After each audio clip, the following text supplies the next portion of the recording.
Hello everyone. I want to tell you that every piece of information shared here has been verified and comes from personal conversations with all the mechanics working in the shop where I am right now. When the message cabin climate control system requires service shows up on a Tesla Model 3 or Model Y, the first thing you need to understand is that the car is not telling you exactly what failed. It's simply saying that something inside the air conditioning or heating system isn't working the way it should. It's like when your phone says system error. It doesn't tell you which app failed, just that something is off. That's why this warning sounds scary, but in most cases, it's not a catastrophe. And precisely because the message is so general, mechanics and users on forums agree on one key thing. Many times it's not a broken part, but confused software. Tesla relies heavily on software to control the climate system, so if a sensor reports strange data or there's a desync after an update, the system protects itself and shuts down.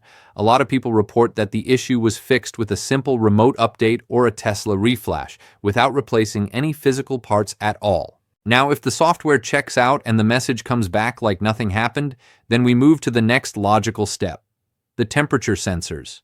The climate system needs to know how hot or cold the air is, as well as the temperature of the evaporator and the cabin.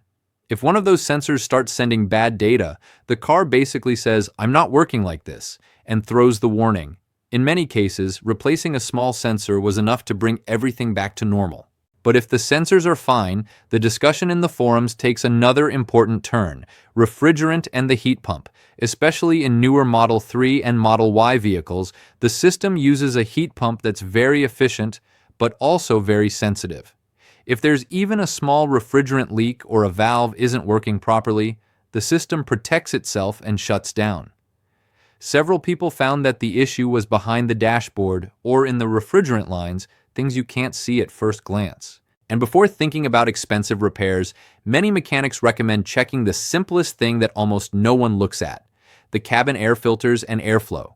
Clogged filters, excessive moisture, or a blower fan that isn't spinning correctly can trigger errors because the system detects poor airflow. More than one person fixed the warning just by replacing filters that look like old carpets. If all of that checks out and the message still keeps popping up, then we're getting into internal fault codes.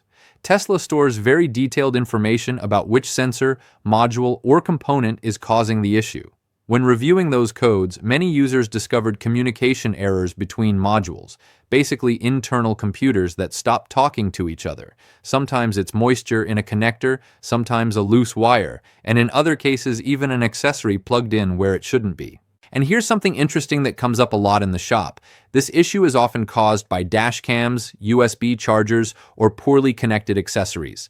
Yes, it sounds ridiculous, but there are real cases where unplugging an accessory made the warning disappear. The climate system is sensitive to voltage and internal communication, so anything out of place can trigger the alert.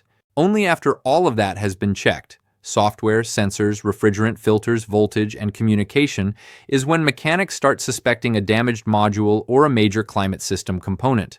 This isn't common, but it does happen, especially if the car had an accident, internal moisture, or poorly done previous repairs. In those cases, the solution is replacing the part and recalibrating the system.